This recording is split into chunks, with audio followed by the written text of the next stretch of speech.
God bless you. My name is Prophet Julian Cervantes, and today we're going to be answering some questions that we had received through our social media. I am the spiritual leader of Legacy Ministries in Orlando, Florida, and I'm here because Christ have an answer for our questions.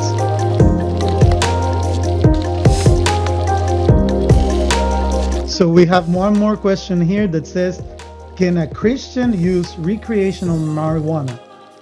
Well, the question is, can a Christian use? We have to see if it's can or should, because 1 Corinthians 10:23 says, all things are lawful for me, but not all things are helpful. So the first thing that I want to say is, you shouldn't. Can you? You have free will, but should you? Well, the Bible says in Ephesians 5:18, and do not be drunk with wine, in which is dissipation. So the word drunk it's a Greek word methifsko, that means getting high or being under an influence. So it says in Ephesians 18, do not be under an influence, do not get high, do not, in our translation, get drunk. Yes, it's talking about wine, but it's talking about everything that will change your conduct. In Proverbs 23, there's a description of how a chemical can change the conduct of a person. Proverbs 23:31 says, do not look on wine, again it's talking about wine, when it is red, when it sparkles in the cup, when it swirls around and smoothly. It says on verse 32, at the last it bites like a serpent. Number one, it will attack you. It says, and sting like a viper. So now it begins to talk about why the Bible is trying to tell us this is wrong. Don't get high.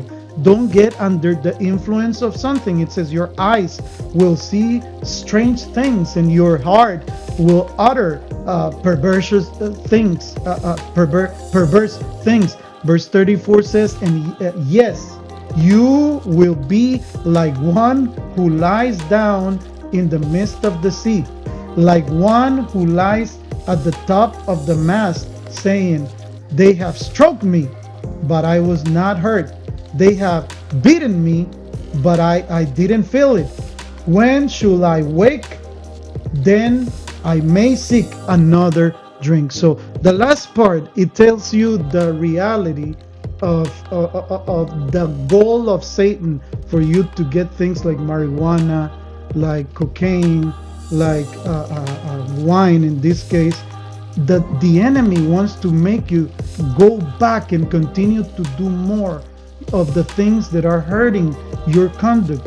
If you see people that smoke marijuana change their conduct, if people that drink change their conduct, people that get hooked, that get that begin to depend on something, their lives begin to change.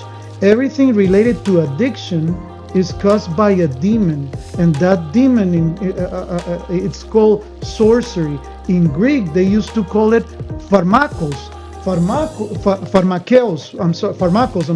Pharmakos, it's a spirit of manipulation and control. And if you see the way that a person that is addicted to something begin to act, is the same description. They manipulate, they control, they go and say, I will never drink again, and next thing you know, they are drinking. They say, I swear, it will never happen again. Please receive me in the house. And they receive them in the house. And next thing you know, you wake up and all your jewelry is gone. Why? Because the spirit, there's no demon of drugs. There's a spirit called sorcery. There's a difference between sorcery and witchcraft. Sorcery is through an action, manipulate the will of people, manipulate the will of a country, influence in order to control. And witchcraft, of course, is through an esoteric act, invoke the powers of darkness. So sorcery, it's a way that control the will of the person that is addicted and make the person that is addicted control the environment. So should a person smoke marijuana? The reality is that no, God didn't create you to smoke marijuana. So you might tell me, but what about my anxiety? What about what I feel? This helped me to relax.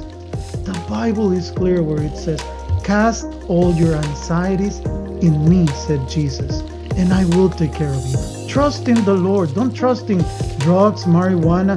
Delight yourself in the Lord, and He will bless you.